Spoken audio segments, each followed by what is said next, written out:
le printemps, une période de nouveau départ.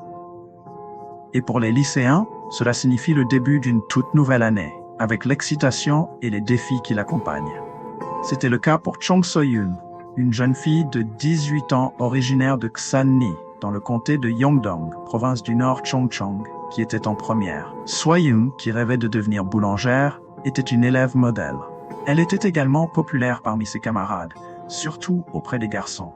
Mais elle ne laissait pas cela interférer avec ses études et ses rêves. En plus, elle travaillait à temps partiel après l'école dans une boutique d'accessoires.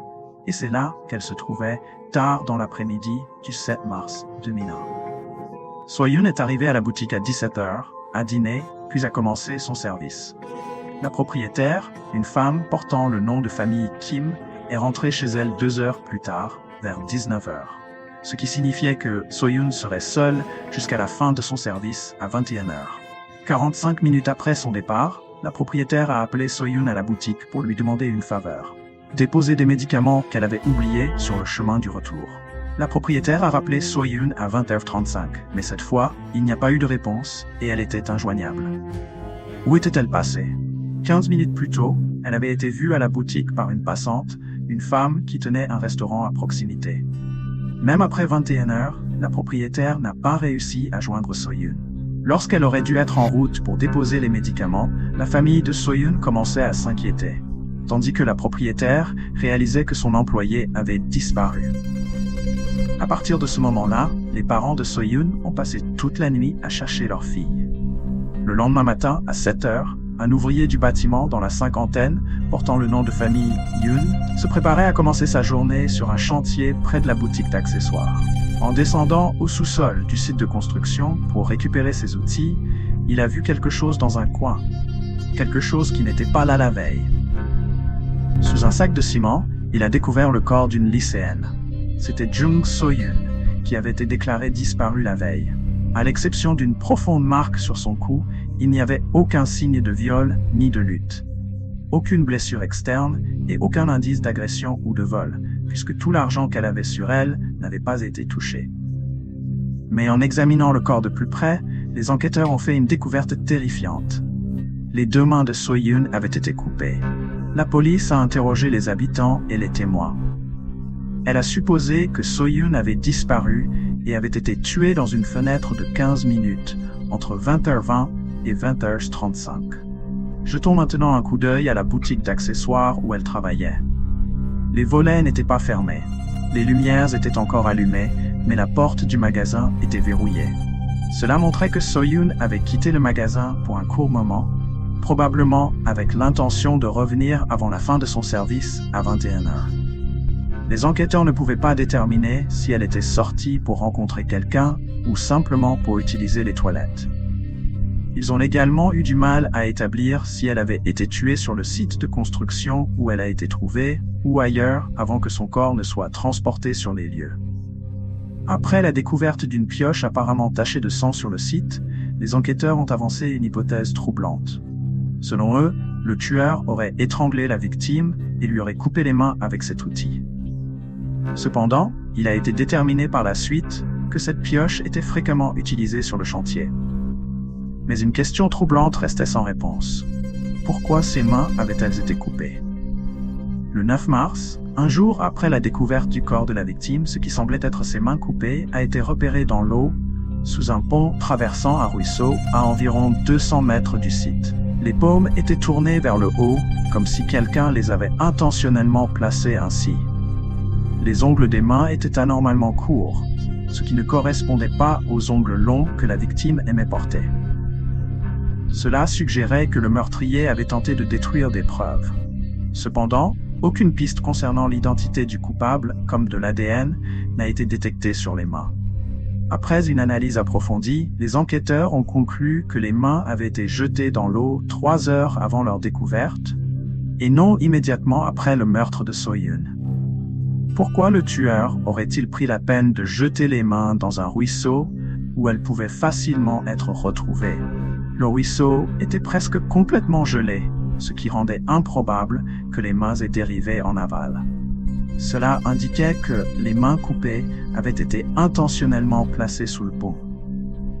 Les experts ont jugé cet acte négligent plutôt que discret.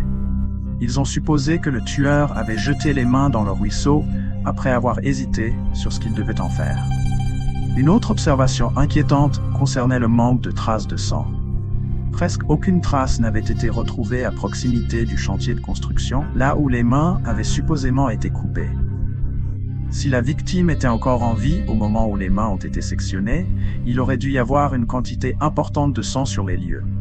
Cependant, seules quelques gouttes avaient été découvertes. Cela signifiait probablement une chose. Le meurtrier avait coupé les mains après la mort de la victime. Malgré cette hypothèse, les enquêteurs restaient perplexes face à cette mutilation inexplicable. Ils ont toutefois remarqué que les mains avaient été très proprement coupées. Cela les a amenés à croire que la personne derrière le crime était probablement très habile avec une pioche. C'est pourquoi ils ont concentré leurs recherches sur les ouvriers du bâtiment. Cependant, après un examen plus poussé, ils ont découvert des fractures sur les poignets, indiquant que plusieurs tentatives avaient été nécessaires pour couper les mains. Cela montrait que le meurtrier n'était pas aussi habile qu'il n'y paraissait. Malgré les impasses dans l'enquête, d'autres éléments de preuve ont été trouvés. Rappelez-vous du sac de ciment sous lequel la victime avait été retrouvée.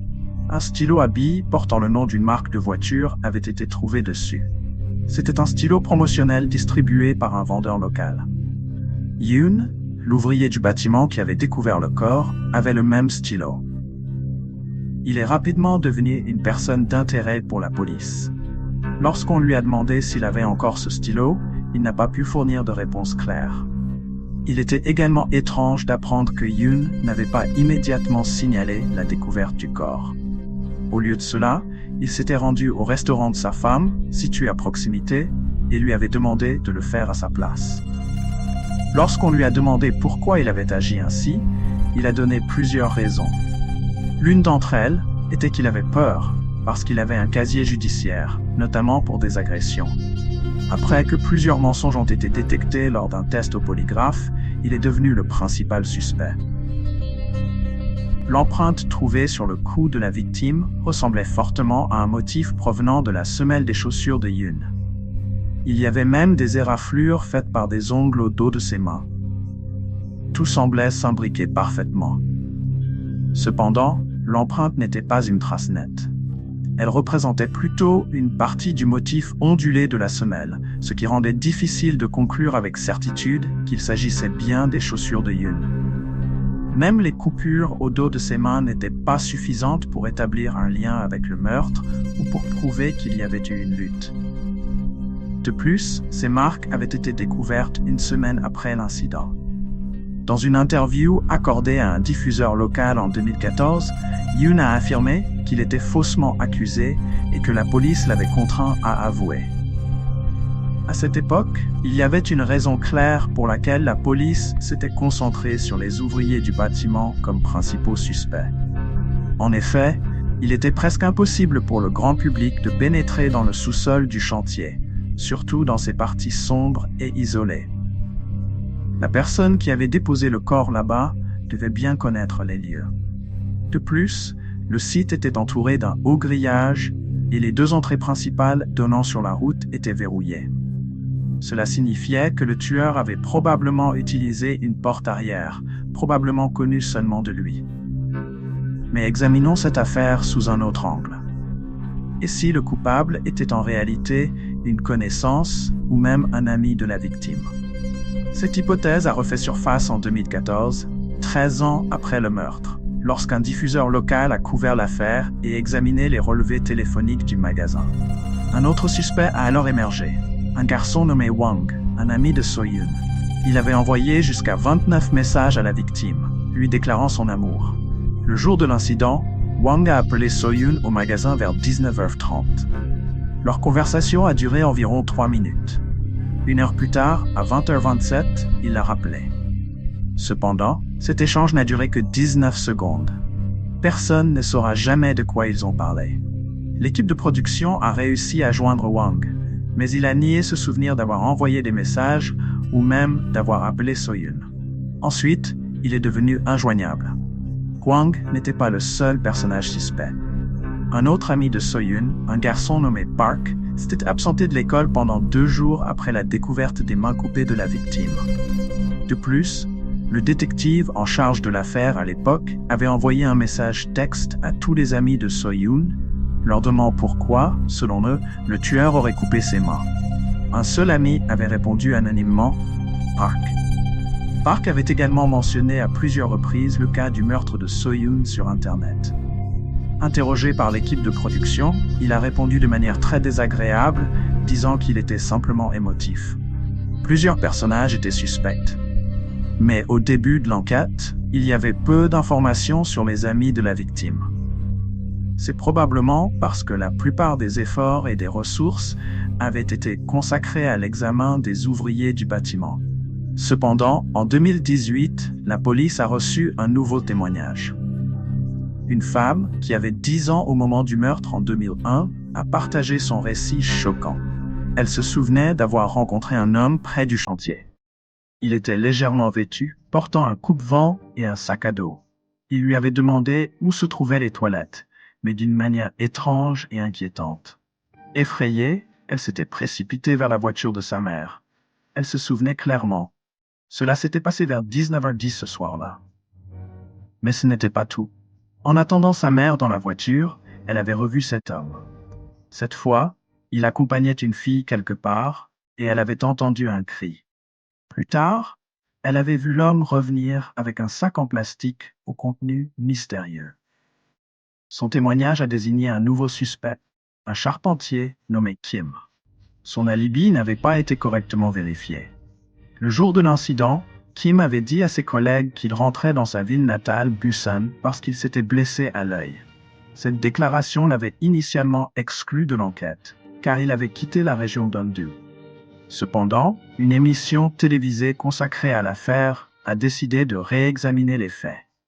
Ils ont demandé une interview avec Kim, qu'il a acceptée. Kim a affirmé qu'il portait des vêtements de randonnée et un sac à dos ce jour-là. Il a ajouté que l'idée de commettre un tel acte n'avait aucun sens, surtout pour un viol. Étrangement, c'est lui-même qui a mentionné le mot viol en premier. Ce détail a immédiatement éveillé la méfiance des profileurs et de l'équipe de production. Kim pourrait-il être le tueur? Après une enquête plus approfondie, il a été officiellement écarté en tant que suspect. L'unité des affaires non résolues de l'agence de police provinciale de Chungbu poursuit toujours ses recherches sur le tueur. Tout ce que nous pouvons faire maintenant, c'est espérer et attendre. Espérer qu'un jour, quelqu'un révèle de nouvelles informations. Ces détails pourraient enfin expliquer ce qui s'est passé cette froide nuit de début de printemps, il y a plus de 21 ans. Et ainsi apporter une forme de clôture à une famille.